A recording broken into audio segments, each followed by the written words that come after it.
weak little neck. There was a moment of confusion. Then the father bent over his child. "What do you say?" he said. "Do you say thank you? Do you say thank you, Ursula?" "Her name's Ursula now," said the mother, smiling a little bit ingratiatingly from the door, and she came out to examine the jewel on the child's neck. "It is Ursula, isn't it?" said Ursula Brangwen. The father looked up at her with an intimate, half gallant, half impudent, but wistful look. His captive soul loved her, but his soul was captive, he knew, always. She wanted to go. He set a little ladder for her to climb up to the wharf. She kissed the child, which was in its mother's arms, then she turned away. The mother was effusive. The man stood silent by the ladder. Ursula joined Skrebensky. The two young figures crossed the lock, above the shining yellow water. The bargeman watched them go. "I loved them," she was saying. "He was so gentle, oh, so gentle. And the baby was such a dear." "Was he gentle?" said Skrebensky. "The woman had been a servant, I'm sure of that." Ursula winced.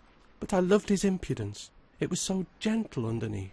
She went hastening on, gladdened by having met the grimy, lean man with the ragged moustache. He gave her a pleasant warm feeling. He made her feel the richness of her own life. Skrebensky somehow had created a deadness round her, a sterility, as if the world were ashes. They said very little as they hastened home to the big supper. He was envying the lean father of 3 children, for his impudent directness and his worship of the woman in Ursula, a worship of body and soul together, the man's body and soul wistful and worshipping the body and spirit of the girl, with a desire that knew the inaccessibility of its object, but was only glad to know that the perfect thing existed, glad to have had a moment of communion. Why could not he himself desire a woman so? Why did he never really want a woman, not with the whole of him, never loved, never worshipped, only just physically wanted her? But he would want her with his body, let his soul do as it would. A kind of flame of physical desire was gradually beating up in the marsh, kindled by Tom Brangwen, and by the fact of the wedding of Fred, the shy, fair, stiff-set farmer with the handsome, half-educated girl. Tom Brangwen, with all his secret power, seemed to fan the flame that was rising. The bride was strongly attracted by him, and he was exerting his influence on another beautiful, fair girl, chill and burning as the sea, who said witty things which he appreciated, making her glint with more, like phosphorescence. And her greenish eyes seemed to rock a secret, and her hands like mother-of-pearl in them. At the end of supper, during dessert, the music began to play, violins and flutes. Everybody's face was lit up. A glow of excitement prevailed. When the little speeches were over, and the port remained unreached for any more, those who wished were invited out to the open for coffee. The night was warm. Bright stars were shining. The moon was not yet up, and under the stars burned 2 great, red, flameless fires, and round these lights and lanterns hung. The marquee stood open before a fire, with its lights inside. The young people flocked out into the mysterious night. There was sound of laughter and voices, and a scent of coffee. The farm buildings loomed dark in the background. Figures, pale and dark, flitted about, intermingling. The red fire glinted on a white or a silken skirt. The lanterns gleamed on the transient heads of the wedding guests. To Ursula, like the sides of some great beast, the haystacks loomed, half revealed, a crowd of them, a dark, fecund lair just behind. Waves of delirious darkness ran through her soul. She wanted to let go. She wanted to reach and be amongst the flashing stars. She wanted to race with her feet and be beyond the confines of this earth. She was mad to be gone. It was as if a hound was straining on the leash, ready to hurl itself after a nameless quarry into the dark. And she was the quarry, and she was also the hound. The darkness was passionate, and breathing with immense, unperceived heaving. It was waiting to receive her in her flight. And how could she start? And how could she let go? She must leap from the known into the unknown. Her feet and hands beat like a madness. Her breast strained as if in bonds. End of chapter 11. Like a madness. her breasts strained as if in bonds. The music began, and the bonds began to slip. Tom Brangwen was dancing with the bride, quick and fluid, and as if in another element, inaccessible as the creatures that move in the water. Fred Brangwen went in with another partner. The music came in waves. One couple after another was washed and absorbed into the deep underwater of the dance. "Come," said Ursula to Skrebensky, laying her hand on his arm. At the touch of her hand on his arm, his consciousness melted away from him. He took her into his arms as if into the sure, subtle power of his will, and they became one movement, one dual movement, dancing on the slippery grass. It would be endless, this movement. It would continue forever. It was his will and her will, locked in a trance of motion. Two wills locked in one motion, yet never fusing, never yielding one to the other. It was a glaucous, intertwining, delicious found silence, into a deep, fluid, underwater energy that gave them unlimited strength. All the dancers were waving, intertwined in the flux of music. Shadowy couples passed and repassed before the fire. The dancing feet danced silently by into the darkness. It was a vision of the depths of the underworld, under the great flood.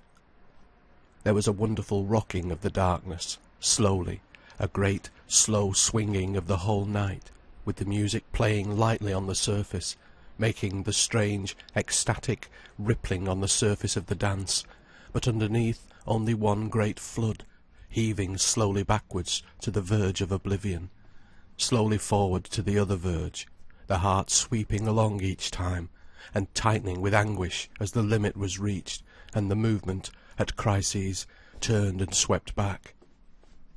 As the dance surged heavily on, Ursula was aware, turned and swept back. As the dance surged heavily on, Ursula was aware of some influence looking in upon her. Something was looking at her. Some powerful, glowing sight was looking right into her, not upon her, but right at her. Out of the great distance, and yet imminent, the powerful, overwhelming watch was kept upon her. And she danced on and on with Skrebensky, while the great white watching continued, balancing all in its revelation. "The moon has risen," said Anton, as the music ceased, and they found themselves suddenly stranded, like bits of jetsam on a shore. She turned and saw a great white moon looking at her over the hill, and her breast opened to it. She was cleaved like a transparent jewel to its light. She stood, filled with the full moon, offering herself. Her two breasts opened to make way for it. Her body opened wide like a quivering by the moon. She wanted the moon to fill into her. She wanted more communion with the moon, consummation. But Skrebensky put his arm round her and led her away. He put a big dark cloak round her, and sat holding her hand, whilst the moonlight streamed above the glowing fires. She was not there. Patiently she sat under the cloak, with Skrebensky holding her hand. But her naked self was away there, beating upon the moonlight, dashing the moonlight with her breasts and her knees, in meeting, in communion. She half started, to go in actuality, to fling away her clothing and flee away, away from this dark confusion and chaos of people to the hill and the moon. But the people stood round her like stones, like magnetic stones, and she could not go in actuality. Skrebensky, like a lodestone, weighed on her. The weight of his presence detained her, an inert burden. He was inert, and he weighed upon her. She sighed in pain. Oh, for the coolness and entire liberty and brightness of the moon! Oh, for the cold liberty to be herself, to do entirely as she liked. She wanted to get right away. She felt like bright metal weighted down by dark, impure magnetism. He was the dross. People were the dross. If she could but get away to the clean, free moonlight. "Don't you like me tonight?" said his low voice, the voice of the shadow over her shoulder. She clenched her hands in the dewy brilliance of the moon, as if she were mad. "Don't you like me tonight?" repeated the soft voice. And she knew that if she turned, she would die. A strange rage filled her, a rage to tear things asunder. Her hands felt destructive, like metal blades of destruction. "Let me alone," she said. Her hands felt destructive, like metal blades of destruction. "Let me alone," she said. A darkness and obstinacy settled on him too, in a kind of inertia. He sat inert beside her. She threw off her cloak and walked towards the moon, silver white herself. He followed her closely. The music began again and the dance. He appropriated her. There was a fierce, white, cold passion in her heart. But he held her close and danced with her. Always present, like a soft weight upon her, bearing her down, was his body against her as they danced. He held her very close, so that she could feel his body, the weight of him sinking, settling upon her, overcoming her life and energy, making her inert along with him. She felt his hands pressing behind her, upon her. But still in her body was the subdued, cold, indomitable passion. She liked the dance. But it was only a kind of waiting, of using up the time that intervened between her and her pure being. She left herself against him. She let him exert all his power over her, to bear her down. She received all the force of his power. She even wished he might overcome her. She was cold and unmoved as a pillar of salt. His will was set and straining with all its tension to encompass him and compel her. If he could only compel her. He seemed to be annihilated.